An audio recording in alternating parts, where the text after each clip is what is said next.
अजीज दोस्तों, प्रोग्राम में स्वागत है। अजीज दोस्तों, prime minister, chief minister Punjab, chief minister Sindh, chief minister KPK का अनाउंस हो चुका है और उस पर मैं डिटेल में आने से पहले आपके सामने दो छोटी छोटी रिपोर्ट्स पेश करूंगा। देखिए, ये शाहीन सहबाई हैं, इन्होंने ट्वीट की है कि बांग्लादेश मॉडल। खबरें आ रही हैं कि इमरान खान और पीटीआई पेशावर में नेशनल असेंबली का पहला इजलास बुलाने पर गौर कर रहे हैं।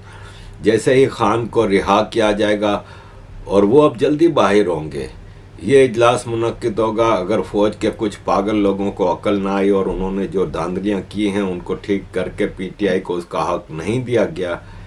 यही कुछ बांग्लादेश में भी हुआ था और पहला इजलास ढाका में अवामी लीग ने बुलाया था, जिस पर फौजी अकड़ गए और आखिर मुल्क को ही तोड़ दिया।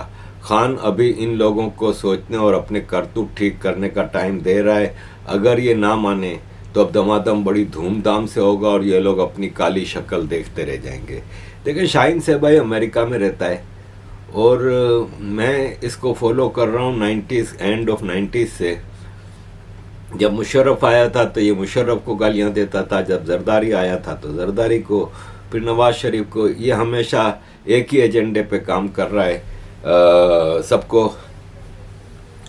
लेकिन इसने जो बात की है वो भी कोई ऐसी ख़ास बात नहीं है, इसलिए कि ऐसा कोई पीटीआई के पास प्रोग्राम है नहीं इजलास बुलाने का, क्योंकि इनके अपने इंडिपेंडेंट कैंडिडेट ही पीटीआई के कंट्रोल में नहीं है, तो वो क्या करेंगे। कुछ डेवलपमेंट्स हुई हैं, लेकिन थोड़ा मैं केपीके के हवाले से आऊँगा कि पीटीआई का जो शेर अफजल मरवत है, इमरान खान का वकील, और उसको वाइस चेयरमैन नॉमिनेट किया था पीटीआई ने अपनी पार्टी का, उसने कहा है कि अगर मैंडेट वापस ना किया गया तो इस्लामाबाद की तरफ मार्च करेंगे। लेकिन मैंडेट सब तय हो गया है, सब फारिग हो चुका है मामला। अजीज दोस्तों, तालिबान ने अफ़गानिस्तान से ये एक स्टेटमेंट इशू किया है कि हम अपने मोहतरम भाई और दोस्त जनाब अली अमीन गंडापुर को chief minister Khyber Pakhtunkhwa nominate होने पर मुबारकबाद पेश करते हैं। हमें उम्मीद है कि आपकी हुकूमत में हमें रिलीफ भी मिलेगा और हमें हमारे मकसद को पहुंचने के लिए मदद भी फराहम होगी। हम आपको यकीन दिलाते हैं कि हम हमेशा आपके साथ रहेंगे। अली अमीन गंडापुर को इमरान खान ने चीफ मिनिस्टर केपीके नॉमिनेट किया है। अली अमीन गंडापुर एक अनपढ़ आदमी है और एक बदतमीज़ आदमी है, लेकिन इमरान खान का वफादार है, जिसकी वजह से इसको ये पोजीशन मिली है। आपको वो याद होगा, मैंने इसके बारे में पूरी डिटेल में वीडियो बनाई थी, जब इसकी गाड़ी से शराब की बोतलें पकड़ी गई थीं और ये गिरफ्तार हो रहा था, लेकिन हुआ नहीं चूँकि उस वक्त इमरान खान की सरकार थी। और फिर जब केस अदालत में गया और वो बोतलें लाई गई तो इसने कहा कि इन बोतलों में शराब नहीं, शहद है, हनी है, और उसमें हनी निकला। फिर जाहिर है काफ़ी दिनों बाद जब अदालत में वो बोतलें पहुंची तो हुकूमत इनकी थी। और ये एक बिल्कुल ही बदतमीज़ और उजट किस्म का आदमी है, लेकिन बहरहाल उसको नॉमिनेट किया है चीफ मिनिस्टर केपीके। और केपीके में इनकी इतनी सीटें हैं और वहाँ पे तोड़ फोड़ ज़्यादा, जैसे मैंने पिछली वीडियो में बताया था कि पख्तून आसानी से टूटेंगे नहीं। तो अजीज़ दोस्तों, इमरान खान ने एक और ऐलान ये किया है कि मजलिस वहदत मुस्लिमीन MWM एक शियाओं की ऑर्गेनाइजेशन है जिसने एक सीट जीती है, और इमरान खान ने कहा है कि पीटीआई के लोग सारे उसमें शामिल हो जाएं। वो हमारी पार्टी है, वो हमारा ही एक ग्रुप है। और मजलिस वहदत मुस्लिमीन के भी चीफ ने, अल्लामा साहब ने कहा है कि जी हम एक ही हैं और सारों को उसमें जाने का कहा है। दूसरी तरफ जमात इस्लामी से अलायंस की बात की है। अब जमात इस्लामी एक्सट्रीमिस्ट वहाबी देवबंदी जमात, मजलिस वहदत मुस्लिमीन एक्सट्रीमिस्ट शिया जमात। लेकिन बनाना रिपब्लिक में इस टाइप की चीज़ें होती रहती हैं। लेकिन कितने लोग अब जाते हैं उस तरफ, ये देखना है कि हुकूमत तो ज़ोर और शोर से बन रही है। अजीज़ दोस्तों, हुकूमत के जो बन रही है इस्लामाबाद में, उस पे जाने से पहले ये एक रिपोर्ट आई है मिलिट्री इंटेलिजेंस के बारे में। मिलिट्री इंटेलिजेंस के डीजी ने कहा है कि हमने एक टीम बनाई है जो उन ऑफिसर्स के ऊपर नज़र रखेगी और उन ऑफिसर्स के बारे में इंक्वायरी करेगी जिनके ताल्लुक पीटीआई से हैं, और उनके बारे में फिर कुछ फैसले किए जाएंगे। और कुछ अमेंडमेंट आर्मी के अपने रूल्स एंड रेगुलेशंस में भी की जा रही हैं, जिससे आर्मी चीफ का कंट्रोल अपने ऑफिसर्स पे और सख्त हो जाएगा। सारे कोर कमांडर और फॉर्मेशन कमांडर्स को कहा गया है कि पीटीआई जो नैरेटिव बिल्ड कर रही है कि रिगिंग हुए है इलेक्शन में, इसका तोड़ किया जाए और एक ब्रेन वॉशिंग कैंपेन चलाई जाए विद इन आर्मी के ऐसा कुछ नहीं है, आर्मी ने कोई रिगिंग नहीं करवाई। डीजी मिलिट्री इंटेलिजेंस के मुताबिक 2024 के इलेक्शन से आर्मी के जो रेपुटेशन है उसको बहुत ज़्यादा नुकसान पहुंचा है, और उसमें ख़ास तौर पे हैदर मेहदी और आदिल राजा लंदन से ये काम कर रहे हैं, और रिटायर्ड ऑफिसर्स और इंटेलिजेंस के रिटायर्ड ऑफिसर्स इसमें पेश हैं। तो अस्करी कॉलोनीज़ की पूरी देखभाल की जाए और अस्करी कॉलोनीज़ की इंटेलिजेंस की जाए, जिससे पता चले कि क्या चीज़ हो रही है। इसके अलावा पश्तून ऑफिसर्स हैं जो आर्मी के, उनको कोई सेंसिटिव अपॉइंटमेंट ना दी जाए, ख़ास तौर पे आईएसआई और मिलिट्री इंटेलिजेंस में इनको ना रखा जाए। और जो ऑपरेशन हो रहे हैं केपीके में मिलिट्री के टीटीपी और दूसरे जो लोग स्टेट से लड़ रहे हैं उनके खिलाफ, उसमें पख्तून आर्मी ऑफिसर्स को डिप्लॉय ना किया जाए, पख्तून जवानों को भी डिप्लॉय ना किया जाए। पख्तून ऑफिसर्स और जवानों को पंजाब, सिंध और बलूचिस्तान में खपाया जाए, और केपीके के ऑपरेशन पंजाबी ऑफिसर्स करें। इसके अलावा अस्करी कॉलोनीज़ में फॉर्म्स डिस्ट्रीब्यूट किए गए जिससे वहाँ रहने वालों की पूरी डिटेल जमा की जा सके कि कौन कौन वहाँ पे रह रहा है, ताकि उनसे पूरी उनकी इंटेलिजेंस की जाए। आर्मी को 2024 में जो इलेक्शन में मार खानी पड़ी है उसके बारे में आर्मी के ऑफिसर्स और आर्मी के लोगों के बच्चे जो स्कूलों और कॉलेजों में पढ़ते हैं उनकी भी ब्रेन वॉशिंग की जाए और उनको भी वापस आर्मी के फोल्ड्स में लाया जाए कि ये खबर चल पड़ी है कि आर्मी में पीटीआई की बहुत ज़्यादा बैकिंग है और आर्मी के बहुत सारे लोग नाराज़ हैं आर्मी चीफ से और पीटीआई की तरफ उनका झुकाव है। 4 मेजर को ज़बरदस्ती लेटर ऑफ थैंक्स दे के जबरी रिटायर किया गया है, क्योंकि इन 4 मेजर ने इलेक्शन के हवाले से पीटीआई को काफ़ी चीज़ें इंफॉर्मेशन लीक की थी।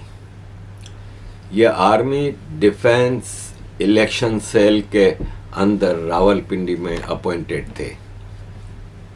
अभी एक चौधरी अदनान नामी आदमी कत्ल हुआ जीना पार्क रावलपिंडी में। एक्चुअली चौधरी अदनान जो है वो पीटीआई का मेंबर था और 9 मई के जो केसेस बने ना तो उसमें उसने पीटीआई छोड़ने का ऐलान किया था और इस इलेक्शन में इसने पीटीआई के कैंडिडेट के खिलाफ as an independent candidate election लड़ा था, लेकिन हार गया था और इसको इलेक्शन के 2 दिन बाद कत्ल कर दिया गया, जिससे आर्मी के, क्योंकि ये आर्मी का बंदा था तो आर्मी के लोगों को काफ़ी खौफ है, जिसमें सबसे ज़्यादा इस वक्त डरा हुआ जनरल बाजवा है, क्योंकि जनरल बाजवा ही है जिसका पीटीआई वाले ये समझते हैं कि आज जो पीटीआई और इमरान खान के ऊपर मुसीबतों के पहाड़ आए हैं वो जनरल बाजवा की वजह से आए हैं। डीपर इंटेलिजेंस रिपोर्ट्स के मुताबिक बाजवा का डाइट प्लान भी चेंज किया गया है। इसके अलावा जनरल साहिर शमशाद जो कि जॉइंट चीफ ऑफ स्टाफ है, उसके बारे में खबर आई थी कि ये जेल में, अडियाला जेल में इमरान खान से मिलने गया था, लेकिन इमरान खान ने अभी जर्नलिस्टों से कुछ जेल में मुलाकात की है जिसमें उसने कहा है कि मुझसे मिलने कोई नहीं आया आर्मी की तरफ से। तो जनरल साहिर शमशाद ने आर्मी चीफ से नेगेटिव प्रोपेगेंडा करने पे एहतजाज किया है कि मेरा नाम क्यों यूज़ किया गया जब मैं गया ही नहीं था मिलने के लिए, और इस तरह मेरी सिक्योरिटी ख़तरे में पड़ गई है, इसलिए मुझे स्पेशल कमांडोज दिए जाएं। लेकिन चीफ ऑफ आर्मी स्टाफ ने अभी वो रिक्वेस्ट रिफ्यूज़ कर दी है। वीआईपीज़ जो आर्मी के हैं, जो जीएचक्यू आर्मी हाउस और चकलाला गैरिसन के बीच में आते जाते रहते हैं, उनकी सिक्योरिटी बहुत ज़्यादा स्ट्रॉन्ग कर दी गई है और एक मीटिंग भी बुलाई गई थी जिसमें इस सारे सिक्योरिटी के मामलात को देखे जाएं।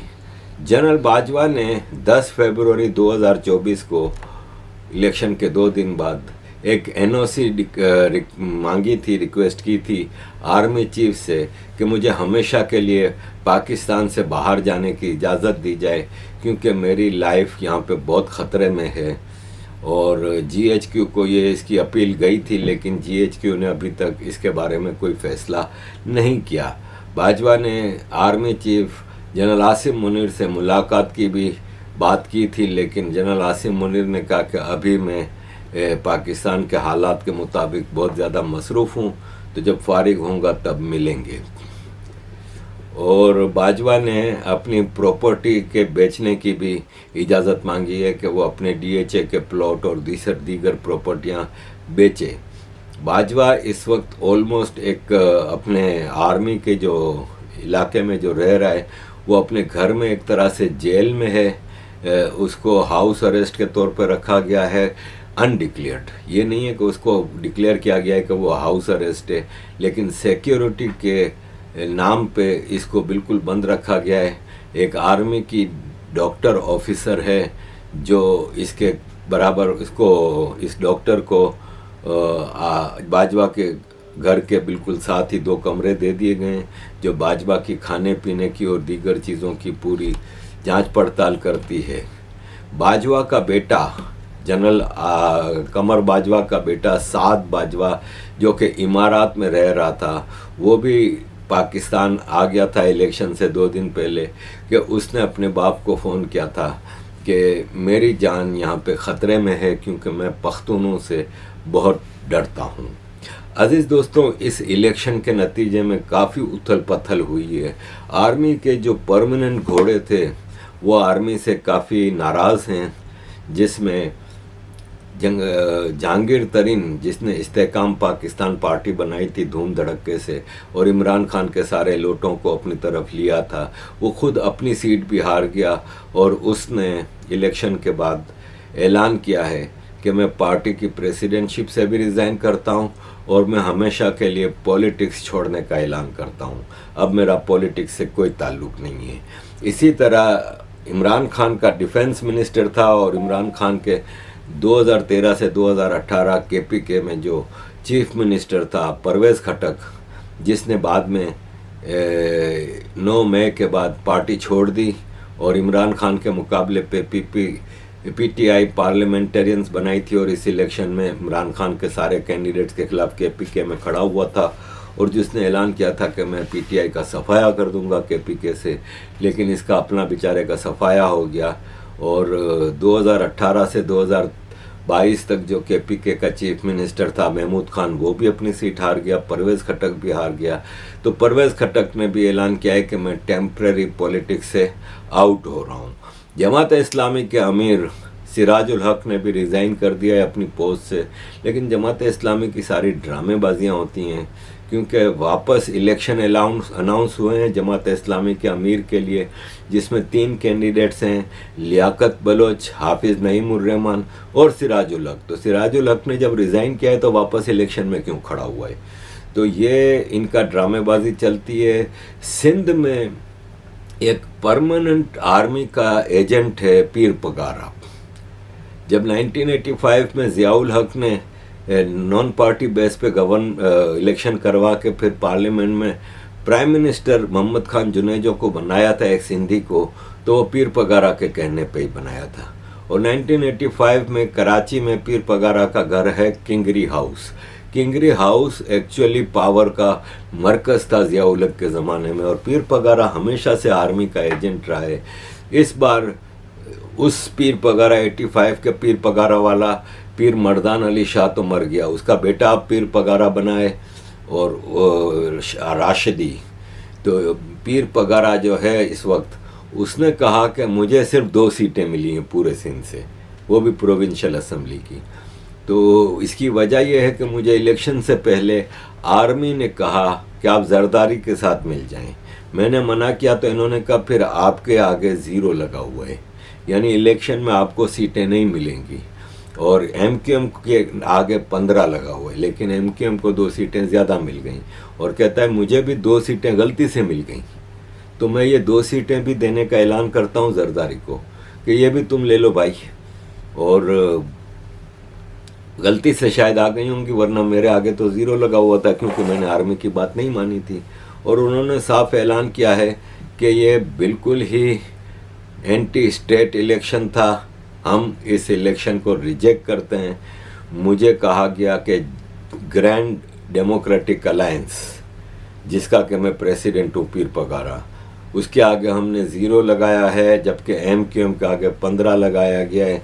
हमें बोला गया जरदारी के साथ अलायंस करो, हमने अलायंस नहीं किया। इमरान खान ना मेरा रिश्तेदार है ना से यार मेरी दोस्त, लेकिन एक चीज मैं कहूँगा, ये जो नौजवानों ने हिम्मत की जो इमरान खान का साथ थे, उनको मैं सलाम भी करना चाहता हूँ। और जो ये फैसला करने वाले, उनको अंदाजा ही नहीं था इमरान खान के साथी इतने तादाद में इलेक्शन जीत जाएंगे। जब फैसला हो ही गया था कि पूरा सिंध पीपल्स पार्टी को देना है, तो अब मुझे बताओ मैं फौज को कैसे नाराज करूं कि 2 सूबाई सीटें आ गई हैं मेरे पास, एक मेरा बेटा और एक हमारे सांगड़ से। तो अब ये सीटें भी अगर मैं रखता हूं तो फौज नाराज होगी, लिहाजा ये दोनों भी हमें छोड़नी पड़ेगी। इस पे भी जरदारी साहब के लोग आ जाए, क्योंकि फौज को नाराज करके तो हम चल नहीं सकते। तो अजीज दोस्तों, सरकार नई जो बन रही है ना, उस हवाले से जैसे कि मैंने आपको कहा कि सबसे बड़ा बाजीगर आसिफ जरदारी है। तो आसिफ जरदारी ने ऐसा खेल खेला है जिसने मुस्लिम लीग को कहीं का नहीं छोड़ा। आसिफ जरदारी यानी पीपल्स पार्टी ने मुस्लिम लीग नून से कहा है कि हम आपके प्राइम मिनिस्टर के कैंडिडेट को सपोर्ट करेंगे और उसको प्राइम मिनिस्टर बनवा देंगे, लेकिन हम पार्ट ऑफ गवर्नमेंट नहीं रहेंगे, यानी हम आपसे मिनिस्ट्रियाँ नहीं लेंगे और हम असेंबली में अलग बेंचों पे बैठेंगे। असेंबली में एक ओपोजिशन के बेंचेस होते हैं, एक सरकारी बेंचेस होते हैं, इन्होंने एक अलग बेंचेस में बैठने का ऐलान किया है। और साथ में प्रेसिडेंट ऑफ पाकिस्तान के लिए आसिफ जरदारी, सेनेट के चेयरमैन और नेशनल असेंबली का स्पीकर भी मांगा है, लेकिन वो सरकार में नहीं होंगे। अब इसका मतलब ये हुआ कि ये जितना भी अब इस वक्त आपको पता है जो इकोनॉमिक सिचुएशन है, जो सिक्योरिटी सिचुएशन है, इसमें किसी के लिए भी सरकार चलाना तकरीबन खुदकशी के बराबर है। ये आत्महत्या है जो भी सरकार चलाएगा। इनके लिए बेहतर था इमरान खान के हवाले कर देते। इमरान खान से भी चीज़ें संभलनी नहीं थी। लोगों ने वोट भले ना दे दिया हो, चाहे पूरी पार्लियामेंट उसके पास हो, सिचुएशन ऐसी है कि इससे सरकार को इस वक्त चला नहीं सकता। और जो भी कोशिश भी करे अगर ऑनेस्टली एक अच्छी टीम ला के भी, तो पीछे तो आर्मी है ना भाई। इस वक्त एक मिसाल है कि अगर कोई सरकार अच्छी टीम आ जाती है और चलाती है और भारत से अच्छे ताल्लुकात कर लेती है, अफगानिस्तान से अच्छे ताल्लुकात कर लेती है, तो आर्मी ये सब होने नहीं देगी। तो इस वक्त तो जो भी सरकार करेगा वो आत्महत्या करेगा। तो मुस्लिम लीग वाले भी आर्मी को ये मैसेज भेज रहे थे कि भाई हमें भी सरकार नहीं बनानी। तो आर्मी ने कहा कि भाई पहले से ही तुम लोगों से बात हो गई थी, अब सीटें तुम लोग नहीं निकाल सके, तुम्हारा मसला है, अब चलाओ सरकार, बनाओ। तो नवाज शरीफ के हवाले से ये मुसलसल खबरें आ रही थी कि नवाज शरीफ को आर्मी एक्सेप्ट नहीं कर रही। ऑल दो कि कल शहबाज शरीफ ने सुबह प्रेस कॉन्फ्रेंस की जिसमें कहा कि मुस्लिम लीग नून अगर सरकार बनाती है तो Nawaz Sharif will be prime minister. लेकिन कल ही शाम को मुस्लिम लीग नून की इंफॉर्मेशन सेक्रेटरी मरियम औरंगजेब ने प्रेस कॉन्फ्रेंस की और उसमें कहा कि सब चीज़ें फाइनल हो चुकी हैं। नवाज शरीफ ने प्राइम मिनिस्टर बनने से माजरत कर ली है और उन्होंने शहबाज शरीफ का नाम as prime minister of Pakistan और मरियम नवाज का नाम एज चीफ मिनिस्टर पंजाब घोषित किया है। तो ये इस तरह फाइनल हो चुका है। वही जो मैंने आपको 2-3 दिन से खबरें दे रहा था कि मुस्लिम लीग नून का प्राइम मिनिस्टर का कैंडिडेट शहबाज शरीफ होगा और चीफ मिनिस्टर पंजाब की कैंडिडेट मरियम नवाज होगी, लेकिन ये इनके गले में अटकेगी। फैसल वावड़ा जो कि पीपल्स पार्टी का था और इस इलेक्शन में नहीं लड़ा उसने कोई इलेक्शन, लेकिन वो रोज़ मुख्तलिफ टीवी प्रोग्रामों में होता है और उसकी इलेक्शन से पहले ही कई प्रेडिक्शंस थी जो तकरीबन सही साबित हुई हैं। अब उसने प्रेडिक्ट किया है कि ये आत्महत्या है मुस्लिम लीग नून की। मुस्लिम लीग नून की ये आखिरी सरकार होगी। इसके बाद पाकिस्तान के पॉलिटिकल सर्कल से मुस्लिम लीग नामी पार्टी का सफाया हो जाएगा और ये भी सरकार साल 1.5 साल मैक्सिमम 2 साल चलेगी। और पीपल्स पार्टी ने इतना ब्यूटीफुली खेला है कि ये सरकार ज़ाहिर इकोनॉमी और सिक्योरिटी सिचुएशन पे नाकाम होगी और जब नाकाम होगी तो इसका सारा मलबा जाके गिरेगा नवाज शरीफ की पार्टी के ऊपर, शहबाज शरीफ के ऊपर। और पीपल्स पार्टी ब्यूटीफुली पार्लियामेंट में इनकी चीज़ों को सपोर्ट करेगी, लेकिन स्पीचेस करेगी कि नहीं ये इस तरह नहीं और इस तरह नहीं और इस तरह करके वो एक खूबसूरत खेल खेलेगी। और अंदर खाने सुना है कि फिर पीपल्स पार्टी जब सरकार में नहीं होगी तो उनके ऊपर करप्शन और इन चीज़ों के चार्जेस नहीं आएंगे, तो वो इमरान खान जो कि लामाला 2-3 महीनों में कुछ अरसे में बाहर आ जाएगा, इसको हायर कोर्ट से रिलीफ मिलेगा, तो इमरान खान के साथ अपने रिलेशनशिप बेहतर बनाएगी और कोशिश करेगी कि पंजाब में वो नवाज शरीफ के फेलियर से अपनी थोड़ी जगह बनाने में कामयाब हो जाए। तो सिंध में ऑलरेडी ये रूल कर रही है और इस तरह चीज़ें पाकिस्तान में चल पड़ी हैं। तो लेट्स सी अजीज़ दोस्तों कहाँ तक जाती है बात आगे। अब कुछ ही दिनों में नई सरकार बन जाएगी, लेकिन इस सरकार के लिए जैसे कि आप मेरी कल की वीडियो अगर नहीं देखी तो ज़रूर देखिए, जिसमें मैंने पूरा सिक्योरिटी और इकोनॉमी के हवाले से जो ख़तरात हैं वो बताए हैं। तो अजीज़ दोस्तों, thank you very much for all your support. Kindly keep supporting.